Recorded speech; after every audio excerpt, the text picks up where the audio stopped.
Hey friends, welcome back to my channel. My name is Mansa, and in today's video I have a super exciting one. We're going to be making an almond cream cheese pound cake. You heard me right. This cake right here is the bomb. We're going to finish it off with some almond slices and a very quick glaze. So without wasting much of your time, let's get right into today's video.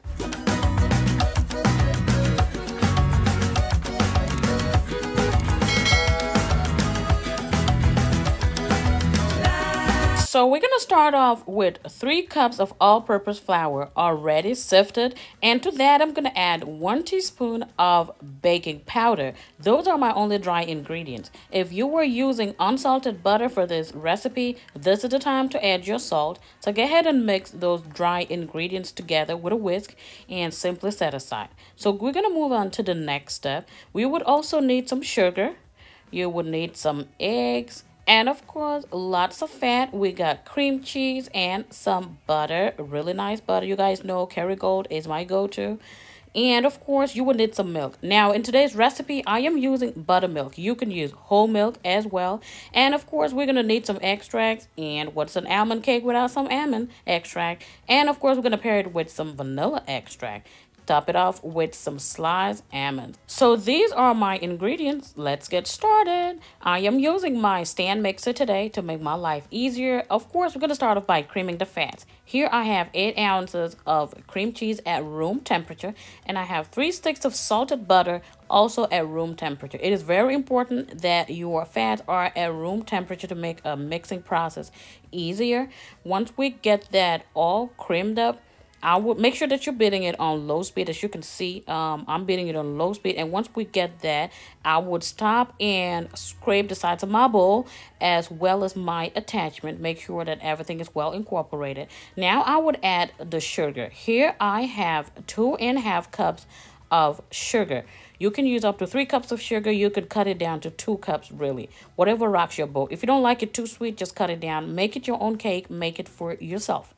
Now, once we get that beat up for about 3 to 5 minutes, you can see it is now light and airy. We're going to start off by adding 5 eggs. But, of course, we're doing 1 egg at a time and letting it mix for about a few seconds before we add the next one. So I'm just going to keep repeating the same process until I get all the eggs incorporated.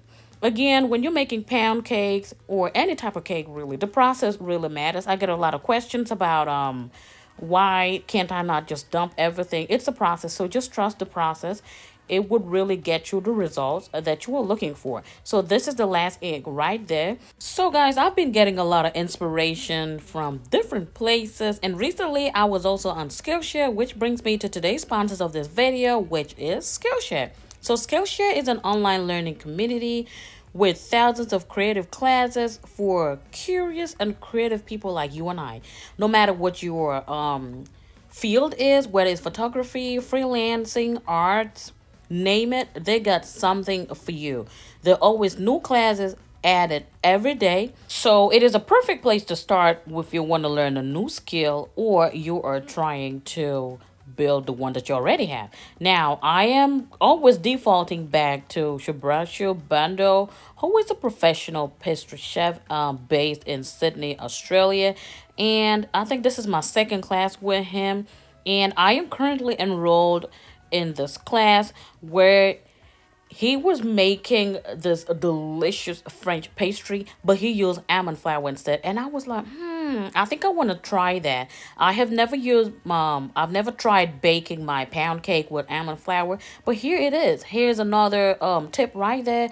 It is not glutinous, so it would not give you enough structure. So he did advise adding like cake flour or just regular all-purpose flour, which already contains gluten. So that will give your cake a structure. Because if you just use the almond flour, it's not going to hold up. And he also used some almond flakes like I'm going to do in today's video, and he actually put it in the batter while baking. So that's another tip that you guys can use when you're trying to recreate these. This is how I get my inspiration every day. Skillshare is always there for you. And the first 1,000 people to click the link in my description box or use my code MansaQueen will get 1 month free trial of Skillshare. Thank you so much again, Skillshare, for sponsoring this part of the video. Back to our recipe. I am going to start off by alternating between the flour mixture and my buttermilk. My buttermilk, it's a room temperature, by the way. Okay, so I'm putting 1/3 of my flour mixture in there. Then I'll beat it on low speed just to get it incorporated. At this stage, please be careful not to overbeat because we want to maintain that really soft pound cake. This really makes a soft and melt in your mouth pound cake, especially with that buttermilk in there. Buttermilk, we know, adds a lot of moisture. So I just alternate between the wet and the dry ingredients until I get everything incorporated. So if this is your first time coming across this channel, my name is Mansa, and on this channel I do share a lot of recipes, a lot of baking, a lot of savory dishes, appetizers, name it. The whole purpose is to make cooking more enjoyable and less of a chore. Cooking homemade meals does not have to be difficult. It does not have to be intimidating, okay? We can make it simple over here. So if that's up your alley, please go ahead and subscribe to this channel. I have a lot of videos that you can go through. Also, feel free to drop me a comment. Let me know if you have tried one or two of my recipes and how that went. I am also on Instagram and on Facebook as Mansa Queen. The links are always in the description box. Click anywhere on the title of the video. It would open up, and that is the description box. I get a lot of questions about that. So once I scrape down the sides of my bowl, it is now time to add my extracts. Now, since this is an almond cake, I want to have that pronounced flavor. So I added 2 teaspoons of almond flour and 1 teaspoon of almond extract and 1 teaspoon of vanilla extract. So now it's done. I am ready to put this in my pan. I am going in with a baking spray. This already contains flour. If you don't have that, just go in with some butter and lightly flour it. Make sure to shake off all the excess flour before you pour in your batter.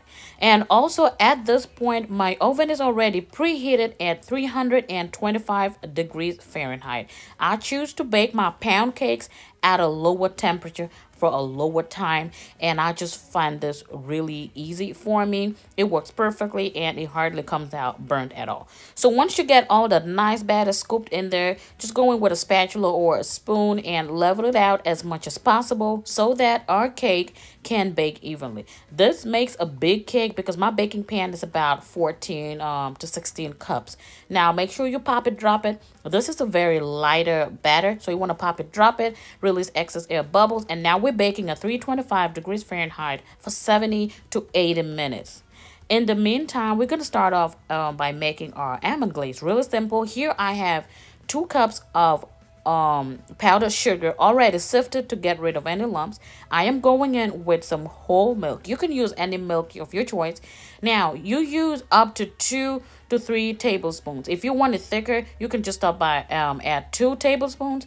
And of course, I am going to be adding some almond extract, just half a teaspoon, because it's really it's a strong taste, and I don't like all that strong taste in my glaze because I got enough flavor in the cake. So that's it. Just go ahead and mix that in, and it's really simple and easy. This is it. Our glaze is done. And I did mention in my previous video that I have something exciting, and y'all, I am about to launch a brand new website for Mansa Queen. Yay! Where I'm going to house all our recipes because I get a lot of requests for printable recipes. So you guys, I am coming through with that. Stay tuned for the launching.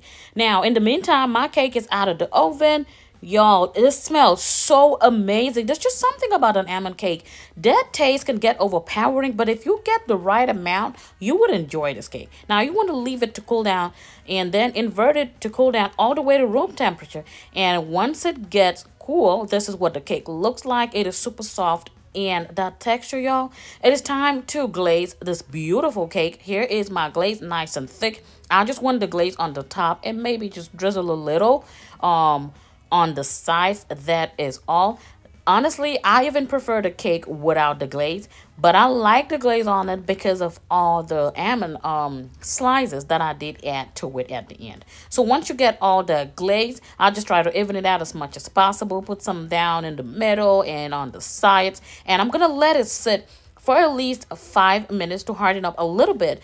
In the meantime, I'll go ahead and just sprinkle my almond flakes on it. You guys, this cake right here, if you have not tried any of my pound cakes, this one right here is the bomb. The texture is gonna melt in your mouth. The buttermilk is doing its job. Let me tell you that. And the flavors are just not overpowering, but just enough goodness. This is what it looks like. And that crust, y'all, it is a delicious, delicious crust. You know how I feel about my crust. So this is what it looks like. Super delicious, super, super easy. Let me know if you guys try it. Always leave me a comment in the comment section below. I'm always happy to read from you guys. Feel free to share with your friends and family. Tell them more about Mansa. And again, drop any video requests you have in the description box. Thank you again for watching. And thank you to Skillshare for sponsoring the video today. Bye.